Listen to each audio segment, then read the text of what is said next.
dan saya berikan. Dalam pembicaraan itu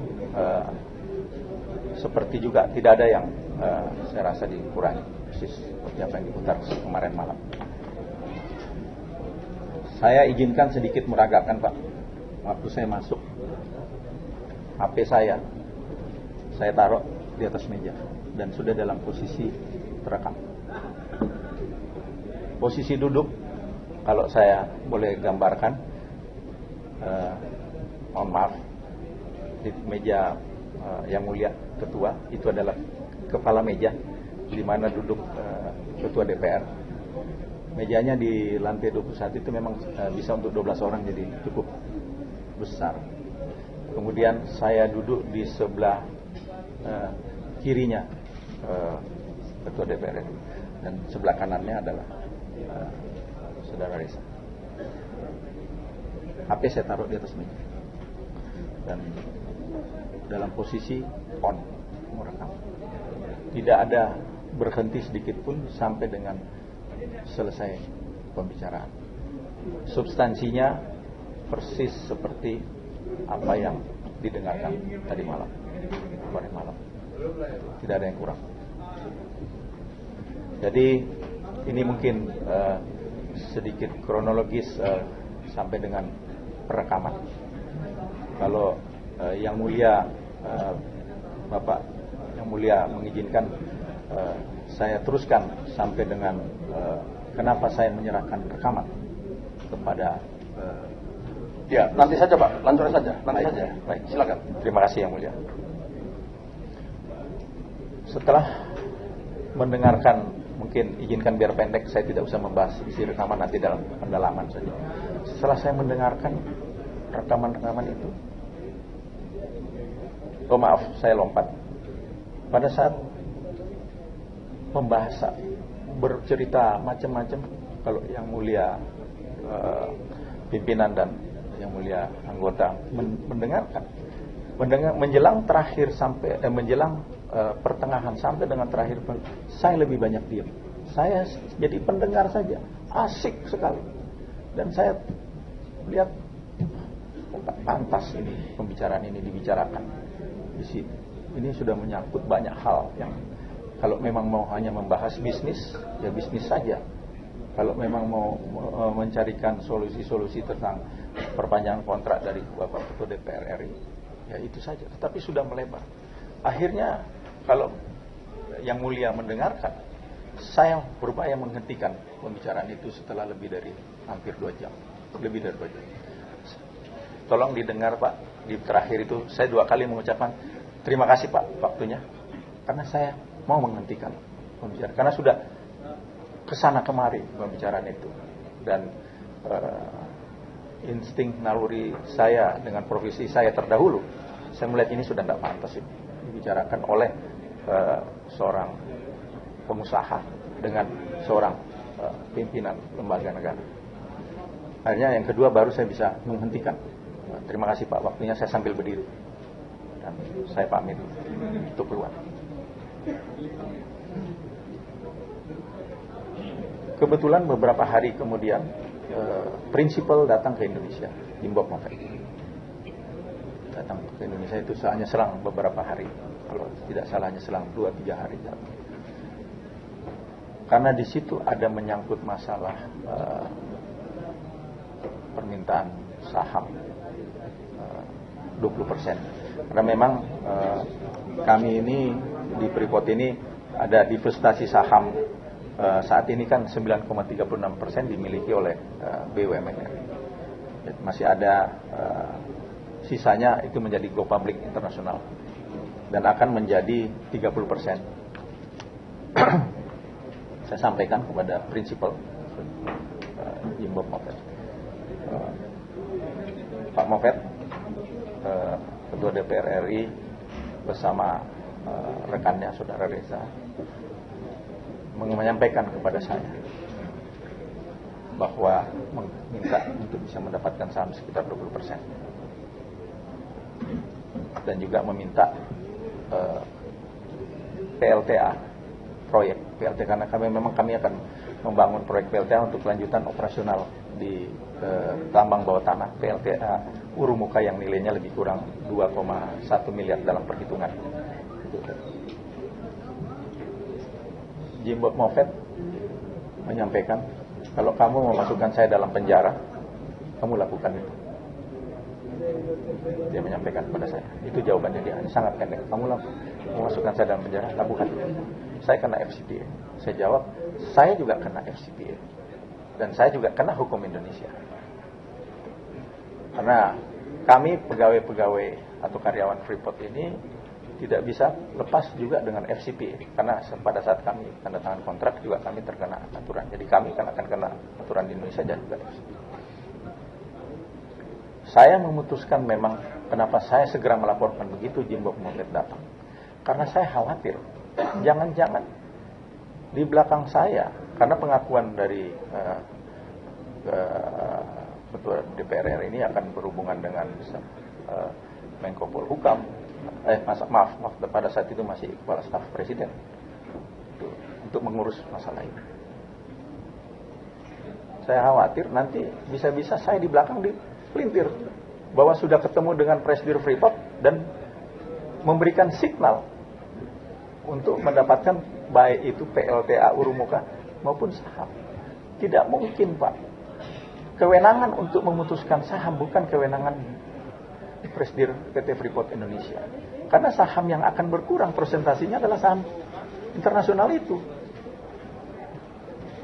Ya saat ini untuk mencukupi atau menambah menjadi 30%. Kan harus persetujuan dari shareholders internasional memilih saham. Jadi saya sudah memang menyampaikan pada kesempatan pertama saya harus lapor pada prinsipal. Jangan sampai di belakang saya dibalik. Gitu. Demikian juga dengan PLTA Urumuka. Jadi ini menunjukkan integritas saya, Pak, kepada perusahaan untuk menunjukkan transparansi bahwa ada hal ini. Dan saya juga tahu bahwa hal ini akan melanggar karena ini permintaan dari seorang pejabat negara untuk mendapatkan proyek-proyek yang cukup besar. Apakah ini tidak melanggar? Saya tahu itu melanggar. Nah, saya juga cukup lama, 34 tahun saya sebagai anggota sebagai prajurit TNI. Saya paham betul itu. Saya harus menunjukkan integritas saya. Sepanjang masa saya akan tetap mengawal dan menyelamatkan negara. Gitu. Saya sampaikan, kalau kamu masukkan saya dalam penjara, kamu lakukan. Memang sejak awal saya masuk, Pak, Januari 2000, polemik terhadap Freeport ini sangat banyak. Dan banyak sekali hal-hal yang menjadi bahasan baik dari sisi politik, ekonomi, sosial, dan sebagainya. Sehingga inilah yang mendorong saya untuk memiliki satu evidence terhadap diri saya untuk bisa nilai-nilai akuntabilitas itu untuk memproteksi diri dari kemungkinan terjadi sesuatu di belakang. Ini perlu saya miliki. Itu motivasi. Kemudian karena memang Menteri Sudirman Said sebagai Menteri SDM pernah meminta supaya setiap perkembangan di Freeport agar update dilaporkan. Saya laporkan Pak Sudirman pada saat itu. Saya lupa waktunya, tapi yang pasti masih di bulan Juni. Beberapa waktu kemudian sampaikan bahwa Pak Menteri Jim Bob ada di sini. Saya melaporkan hal ini dan saya minta arahan bahwa saya ketemu dengan Ketua DPR RI dengan pembahasan ada masalah, bisa menyelesaikan masalah-masalah perpanjangan kontrak dan juga masalah divestasi saham itu. Minta 20%.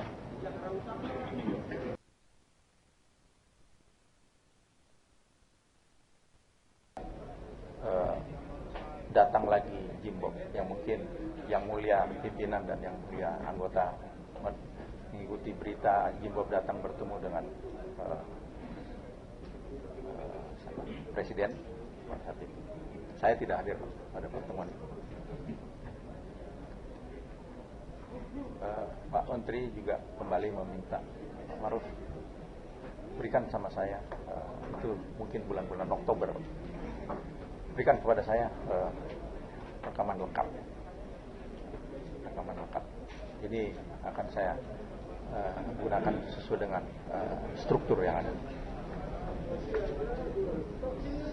Saya sampaikan, Pak, baik, saya siapkan. Kalau memang ini sesuai dengan tanggung jawab dan mandat sebagai penanggung jawab sektor, saya berikan juga lagi kepada Pak Menteri SDM selengkap. Itu Pak, izin Bapak yang mulia Ketua Pimpinan dan yang mulia anggota secara ringkas kronologis. Terima kasih. Baik, terima kasih Saudara Maruf Samsudin yang hari ini sebagai saksi dalam persidangan Mahkamah Kehormatan Dewan. Kami kembali ingatkan bahwa saudara sudah disumpah tadi. Tentu sumpah mempunyai kekuatan, mempunyai konsekuensi yang harus Bapak pertanggungjawabkan dunia akhirat.